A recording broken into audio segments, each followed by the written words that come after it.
What's up everybody, Kinetic here and welcome back to The Division. In this video I have for you the ultimate quick guide to leveling up and gearing up fast here in The Division. Now there's a lot of videos going around like this and some of them are incredibly long-winded. That's why I titled this one the ultimate quick guide, because I'm not going to waste your time with a lot of BS. You want to level up quick, so here we go.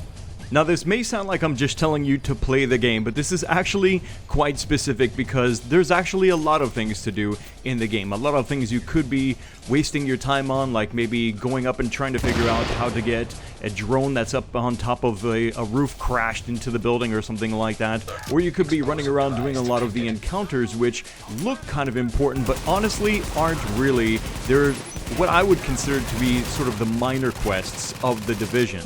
What you should be focusing on is going through each and every district and completing side missions and completing the main missions. These missions are going to give you the bulk of your experience, massive gains, not to mention you're also going to get great loot from this and honestly have some of the most fun that you can have while playing The Division. Now, I'm not telling you to ignore everything else, including the encounters, but honestly, you should be skipping pretty much everything else if your goal is to level up fast. Just focus on the side missions and on the main missions. This is how, like I said, you're going to get gear, you're going to get a lot of XP, and you'll also get blueprints, and we'll talk about more about gearing and blueprints and things like that a little bit later.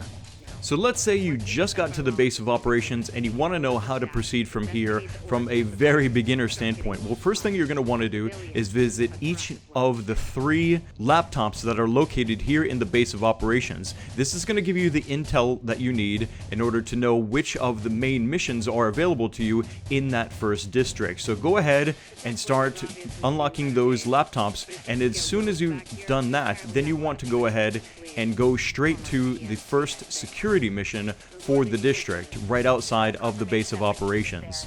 This is going to help unlock security supplies, or points really, for the security wing back at base of operations, so that way you can unlock some perks that will give you experience bonuses.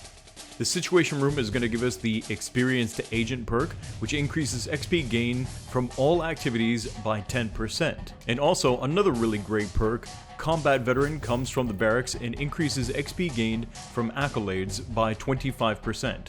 Accolades are basically little achievements that you get while playing The Division. For example, getting headshots on enemies, killing multiple enemies in a short amount of time, things like that will count as accolades. You will already get a certain amount of experience bonus because of these things, and now with this perk, you'll get even more.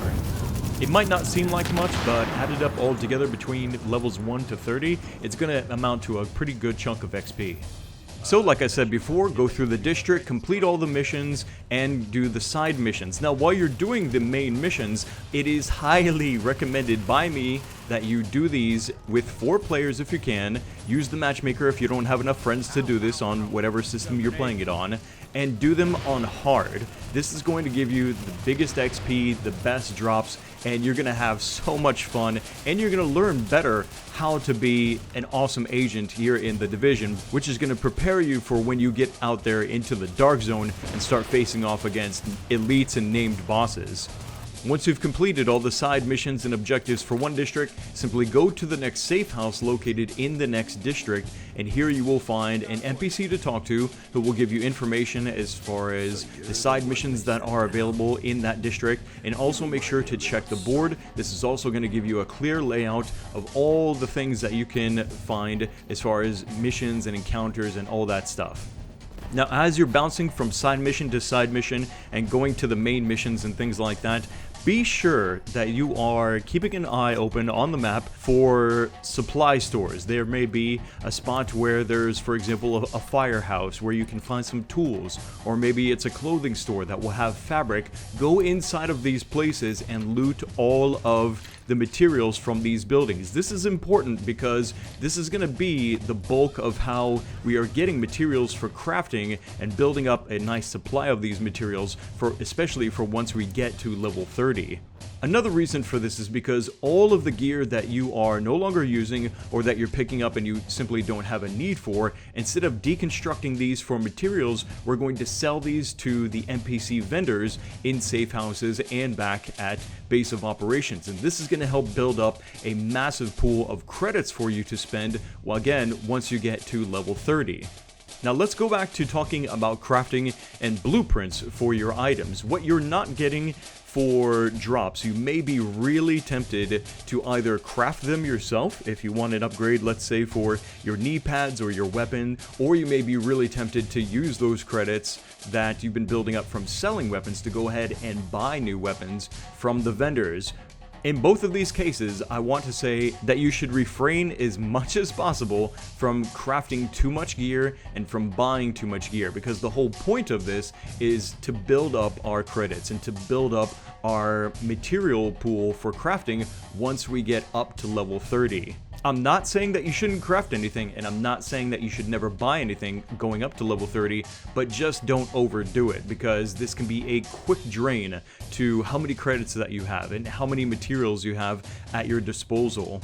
And furthermore, you're also probably going to discover the recalibration feature here in the Division, which means that you can change a stat found on an item, for example a weapon or a piece of body armor or something like that, and you may be really tempted to maybe swap out pulse duration, for example, to turret damage or something like that for whatever your build is here in the Division. Again, you should really refrain from doing this because this is very, very expensive. Now you may be wondering, what about the Dark Zone? You can get into the Dark Zone as early, I think, as level 10, and this is a lot of fun, and I do recommend that you participate and go out there, hopefully with some friends, into the Dark Zone and have fun, because it'll be a great break away from pushing hard, doing the side missions and doing main missions and stuff like that.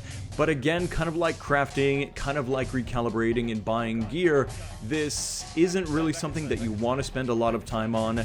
It's just a nice little side activity, I would say, to kind of give you something different and exciting to do other than doing side missions and doing the main missions.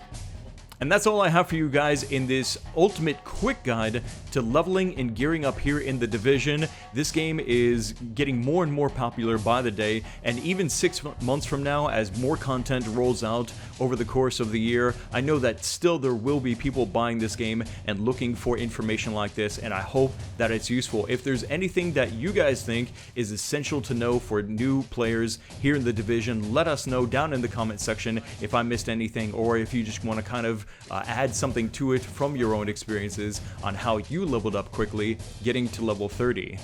Thanks for watching this video, guys. I hope that you enjoyed it. I've got more guides and other videos about the Division and other games coming up really soon here on my YouTube channel. Plus, be sure to come hang out with me on twitch.tv/Kinetic Live. I've been streaming the Division a whole lot. In fact, I just did a 14-hour long live stream yesterday. It was crazy intense, but also lots of fun. Thanks to everybody that's been coming out to the streams and supporting that. I really do appreciate it. Click the like button to support the Division videos here on my channel, and make sure you're subscribed so you don't miss the next video. Thanks again for watching. My name is Kinetic, and I'll see you next time.